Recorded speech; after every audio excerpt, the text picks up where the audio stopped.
अमनेर तालुक्यातील ताज्या बातम्या व ठळक घडामोडींसाठी पाहत राहा JBN महाराष्ट्र।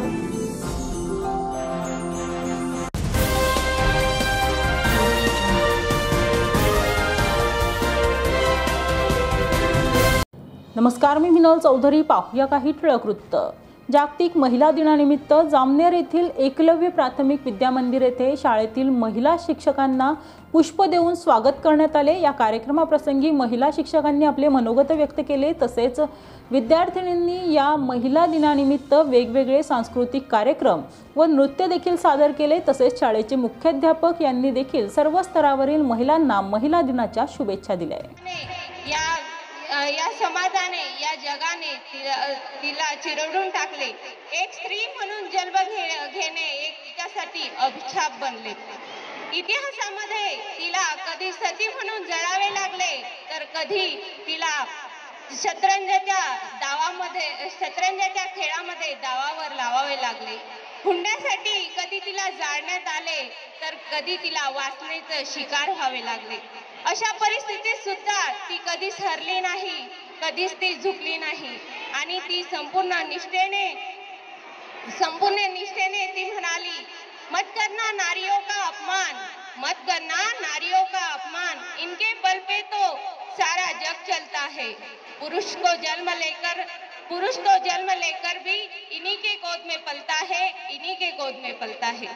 अजून ती म्हणते, मैं भी छू सकती हूँ आसमान, मैं भी छू सकती हूँ आसमान, बस मुझे भी एक मौके की तलाश, मुझे भी है एक मौके की तलाश। आणि तो मौका, ती संधी तिला मिळाली आणि त्या संधीचं सोनं तिने करून दाखवलं। स्त्रियांनी मग पुढे पृथ्वीपासून तर थेट अंतराळापर्यंत असे उड्डाण घेतलं की स्त्री जातीच्या संकुचित असलेल्या पंखांना हत्तीचं बळ मिळालं। आज 21व्या शतकामध्ये स्त्रियांनी आपल्या प्रत्येक क्षेत्रामध्ये हक्काची जाणीव करून दिली आणि पुरुषाच्या खांद्याला खांदा लावून पुरुषांच्या बरोबरीने त्या काम करायला लागल्या। अनेक क्षेत्रामध्ये तर पुरुषांच्या पुढे सुद्धा पुरुषांच्या पुढे निघून गेलेल्या आहेत। पण हे कडू सत्य आजही कोणी झुगारू शकत नाही की स्त्रियांना आज कुठेतरी पुरुषांच्या बरोबरीने कमी लेखले जाते। विद्यार्थी मित्रांनो, जाताना शेवटी माझ्या शब्दांना निरोप देताना एवढेच सांगेल की महिला दिवस तेव्हाच यशस्वी, खऱ्या अर्थाने तेव्हाच यशस्वी होईल जेव्हा स्त्री पुरुष समानता ही कागदावर नव्हे तर खऱ्या आयुष्यात स्त्रियांना पुरुषांबरोबरचा मान सन्मान मिळेल। वस्त्र उद्योगामध्ये त्या ठिकाणी स्त्रियांना काम करावं लागत होतं आणि त्यांना जे काम होतं तर ते पुरुषांपेक्षा जास्त तास काम करावं लागत होतं आणि त्याचबरोबर सुरक्षितता नव्हती। आणि आपल्याला सुरक्षितता मिळावी आणि त्याचबरोबर आपले कामाचे तास कमी व्हावेत आणि पुरुषांना जेवढं वेतन मिळतंय तेवढं वेतन आपल्याला मिळावं, या हक्कासाठी महिलांनी पहिल्यांदा त्या ठिकाणी याविषयी लढा दिला आणि तेव्हापासून हा दिवस जागतिक महिला दिन म्हणून साजरा केला जातो। तर ज्याला स्त्री आई म्हणून काढली तर तो जिजाऊचा शोभा झाला, ज्याला स्त्री पत्नी म्हणून काढली तो सीतेचा राम झाला, ज्याला स्त्री प्रेयसी म्हणून काढली तो राधेचा श्याम झाला। तर विद्यार्थी मित्र, आज असं एकही क्षेत्र नाही की त्या क्षेत्रामध्ये स्त्रियांनी पादाक्रांत केलेलं नाही। प्रत्येक क्षेत्रामध्ये स्त्रियांनी ही उत्तुंग आणि उंच भरारी घेतलेली आहे आणि फक्त एक दिवस कार्यक्रम साजरा केला म्हणून महिला दिन साजरा झाला असं नाही, तर खरंच आता सतळ मॅडमने सांगितलं की ज्या दिवशी खऱ्या अर्थाने स्त्रियांना सन्मानाने पुरुषांच्या बरोबरीने हक्काने त्या ठिकाणी वागणूक मिळेल, खरंच तो दिवस त्या दिवसापासून खरा महिला दिवस असेल। आणि याची सुरुवात खरं आपण आपल्या कुटुंबापासून, आपल्या घरापासून, त्याचबरोबर ज्या कर्तृत्ववान स्त्री आहे त्यांचा स्तर सन्मान केला पाहिजे असं नाही, तर आपल्या ज्या माता असतील, भगिनी असतील, आई असतील, आजी असतील, मावशी असतील, ज्या काही सगळ्या भगिनी आहेत, स्त्रिया आहेत की ज्या आपल्या कुटुंबाला एकसंघ बांधून ठेवतात, त्याचबरोबर आपले जे संस्कार आहेत हे संस्कार एका पिढीकडनं दुसऱ्या पिढीकडे त्या ठिकाणी ते नेण्याचं काम करत असतात आणि एक प्रकारची बांधिलकी या सगळ्यांमध्ये असते। ते सगळं काम ज्या घरी असणाऱ्या स्त्रिया असतात किंवा नोकरदार वर्ग असतात, ज्या सगळ्या स्त्रिया हे काम करत असतात, तर त्या सगळ्या माझ्या भगिनींना या महिला दिनाच्या हार्दिक शुभेच्छा आणि आयोजकांनी मला इथे बोलण्याची संधी दिली.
मॅडम काय सांगाल, आज आपल्या एकलव्य प्राथमिक विद्यालयामध्ये महिला दिन साजरा करण्यात आलेला आहे, त्याबद्दल काय सांगाल? आमच्या एकलव्य प्राथमिक विद्या मंदिरामध्ये महिला दिनानिमित्त विविध कार्यक्रम घेण्यात आले. विद्यार्थ्यांनी उत्साहपूर्वक या कार्यक्रमामध्ये सहभाग नोंदवला. महिला दिनाच्या सर्वप्रथम मी सगळ्या महिलांना महिला दिनाच्या खूप खूप शुभेच्छा देते. आज महिला दिनानिमित्त आपल्या शाळेमध्ये कोणकोणते उपक्रम राबवण्यात आले आहेत? पहिल्या दिनाच्या निमित्ताने आज शाळेमध्ये विविध उपक्रम घेण्यात आले. त्यामध्ये काही मुलांचे भाषण होते, वेशभूषा होत्या आणि स्त्री जीवनावर आधारित तिचे कर्तव्य, तिची भूमिका, तिचा संघर्ष, तिचा त्याग हे दर्शवणारे दोन नृत्य प्रकार सादर करण्यात आलेले होते. विद्यार्थ्यांनी उत्स्फूर्त प्रतिसाद सुद्धा दिला त्याला आणि कार्यक्रम अतिशय छान पार पडला. महिला दिनानिमित्त तुम्ही नेमकं महिलांना काय संदेश देऊ इच्छिता? इतिहास साक्षीला आहे की महिलांचे जीवन हे कष्टाने आणि संकटाने भरलेलं होतं. इतिहास सांगतो की महिलांना सती जावं लागलं. शतरंजाच्या खेळामध्ये महिलांना दावावर लावावं लागलं. हुंड्यासाठी तिला जाळण्यात आलं तर कधी तिला वाचण्याचा शिकार व्हावं लागलं. स्टार्ट. काल 8 मार्च हा जागतिक महिला दिन साजरा करण्यात आला. तर आपण बघतो की आपल्या या देशामध्ये पूर्वीपेक्षा आता महिलांना स्थान भरपूर आले आहे. कारण आजही आपण बघतो राजकारणामध्ये बघा, समाजकारणामध्ये बघा, प्रत्येक गोष्टीमध्ये महिलांना 50% आरक्षण दिले गेलेले आहे.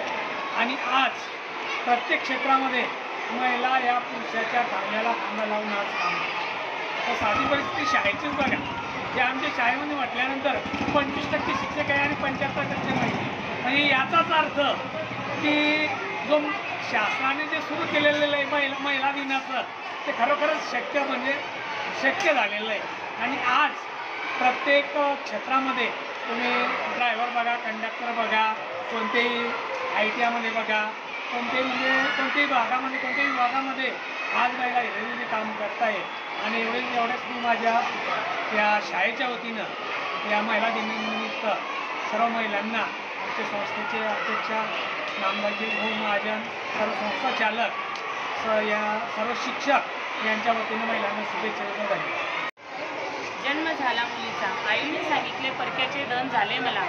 वडिलांनी सांगितलं जबाबदारी वाढली माझी. भावाने सांगितले एक दिवस घर सोडून जायचंय तुला. भावाने सांगितलं एक दिवस घर सोडून जायचंय तुला. लोकांनी सांगितले काय शिकतेस, लग्न करून सेटल हो आता. लोकांनी सांगितले काय शिकतेस, लग्न करून सेटल हो आता. बालपण कधी गेले समजलेच नाही मला. बालपण कधी गेले समजलेच नाही मला. एक दिवस घर सोडून जायचंय तुला. एक दिवस घर सोडून जायचंय तुला. मुलांकडचे आले बघायला मला. मुलांकडचे आले बघायला मला. त्यांनी विचारले काय येते तुला. त्यांनी विचारले, काय येते तुला? माझे लग्न ठरले, माझे लग्न ठरले. वडिलांची जबाबदारी संपली. आईने सांगितले, त्यांच्या मनासारखे राहायचे तुला.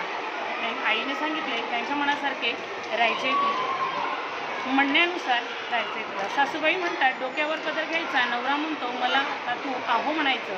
सासू सासऱ्यांची सून झाली, नवऱ्याची पत्नी झाली. सासू सासऱ्यांची सून झाली, नवऱ्याची पत्नी झाली, देराची वहिनी झाली. नवऱ्याने सांगितलं, मला शिक्षण घ्यायचं. नवऱ्याला सांगितलं, मला शिक्षण घ्यायचं आहे. त्यांनी मला सांगितलं, आता फक्त तुला घर सांभाळायचं आहे. आता तुला फक्त घर सांभाळायचं आहे. सण आला की सर्वांनी खरेदी करायची. सण आला की सर्वांनी खरेदी करायची. माझी वेळ आली की माझी राहून काय घ्यायचं हा सर्वांना प्रश्न पडायचा. घरी गेल्यावर 8 दिवस जास्त झाले तर सर्व म्हणतात, केव्हा जाशील घरी? सासरी गेल्यावर ननदबाई म्हणतात, काय घेतले आईबाबांनी? सासरी गेल्यावर ननदबाई म्हणतात, काय घेतले आईबाबांनी? एक दिवस आई म्हणते, आम्ही किती पुरायचं? मुलं मोठी झाली, आता त्यांच्या स्वप्नात आपण मिसळायचं. केव्हा म्हातारपण आले कळलेच नाही. जीवन कसे जगले आठवलेच नाही. केव्हा म्हातारपण आले कळलेच नाही. जीवन कसे जगले आठवलेच नाही. एक दिवस आला जाण्याचा, निरोप घेतला सर्वांचा. वेळ आली सजवण्याची, वाट पाहिली भावाची. वेळ आली सजवण्याची, वाट पाहिली भावाची. भावाने आणली साडी सोडी, भावाने आणली साडी सोडी. शेवटचा निरोप घेताना हाक मारली सर्वांनी, हाक मारली सर्वांनी. धन्यवाद. या बातमी तिथेच थांबूया. ताज्या अपडेट्ससाठी www.jbnmaharashtra.com या आमच्या वेबसाईटला लॉग इन करा. तसेच यूट्यूबवरील आमचे व्हिडिओ पाहायला विसरू नका आणि गुगल प्ले स्टोअरवरील JBN न्यूज ॲप डाउनलोड करून JBN Maharashtra news channel live पहा. नमस्कार.